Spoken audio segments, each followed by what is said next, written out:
We had all these notes plans, but rip them up, throw them out the window. Kingston Flemings, my goodness, you are an absolute menace, bro. What an amazing game we had in Houston tonight between the Red Raiders and the Cougars. And honestly, if you want to tell somebody what Big 12 basketball is all about, tell them to watch that game. Both sides super competitive. The game was within 6 points the entire time from start to finish. And this Houston team is just getting better and better and better. I think the difference between this Houston team and what we've seen in the past is obviously how much more minutes are being played by freshmen. It's something we haven't really seen under Sampson, at least in the last few years. Guards like LJ Cryer, Shed, you just had these older veteran guys. And right now you've got freshmen playing big minutes from CC, obviously to Flemings and Harwell as well. And hopefully Harwell, honestly, prayers out to you. I hope he's doing okay. I haven't seen any updates. It looked like he was a little bit woozy when he got up. So hopefully he comes back strong and is all right. But those freshmen, as they're learning and as they're growing, they're committing more to the Houston defensive principle. But it's amazing because Sampson, as we saw with Flemings tonight, is letting those guys play and giving them way more leash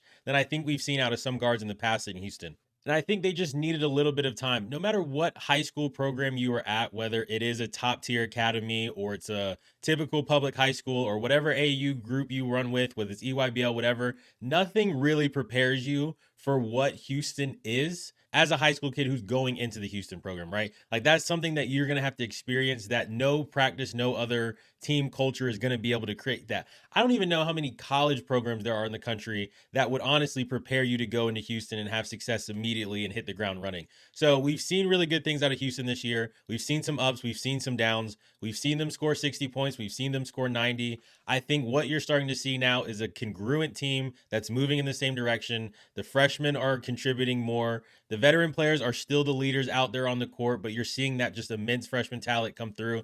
And obviously, all the flowers need to go to Houston because they ended up with the victory. But truth be told, this Texas Tech team is continuing to prove that they are getting better and their trajectory is going in the right way. I think they're a legit player in the country. I think they're going to have some losses because of how brutal the Big Ten is. There's 4 teams in the top 10 right now. And you can't really tell me that that Texas Tech team doesn't also look like a top 12 or top 10 team in the country. And really, Tech is built to give Houston problems.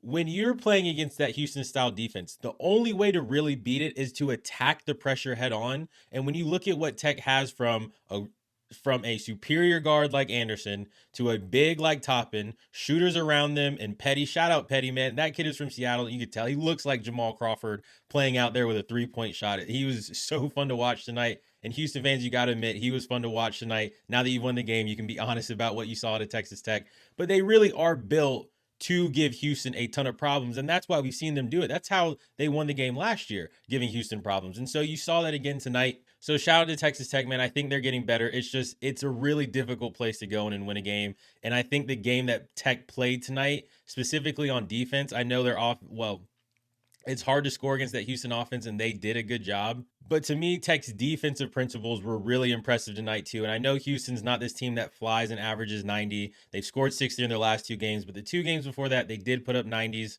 And so credit to Tech for holding them. And the first Fleming 3, I think, was pretty lazy defense by Tech. You've got to have a hand up. You know he can pull that. He pulled it. Maybe you're thinking he's not going to, and that's why you're lackadaisical. But in that moment, you've got to have a hand up. Now, to Tech's credit, and Tech fans, if there are any watching this, I don't know if this is sustainable to play really these 6 or 7 guys. It is going to be difficult to win games like that in the Big 12. And I think that's what you saw was just fatigue. Fatigue makes cowards out of everybody. Like that is an age-old saying when it comes to basketball and really any sport.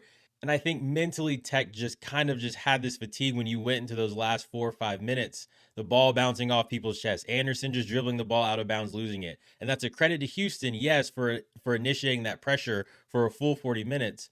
But Tech, I think that it is going to be tough to win games with that type of rotation. Anderson did not score the ball particularly well tonight, but I think he did handle Houston's pressure a lot. We've seen that pressure eat up guards, and I think he actually did a really good job, especially attacking that pressure, finding that. I think his legs just went in the end. Honestly, I think his legs just kind of went in the end, and that's something that is not super surprising given the nature of how that game played out. But amazing night for Houston, amazing night for Big 12 basketball, amazing night for Kingston Flemings, and even better for just college basketball fans around the country if you did get to watch that game. Really, really good to watch. Houston, you deserve your flowers. Tech, keep your head up. I think you're going to be not only a player in this conference, but a player in the national tournament when we get there in March, because all these games are going to do is just build you guys up more and more for that. And I know we've said this multiple times on the channel talking about Texas Tech, specifically with Lawan Watts.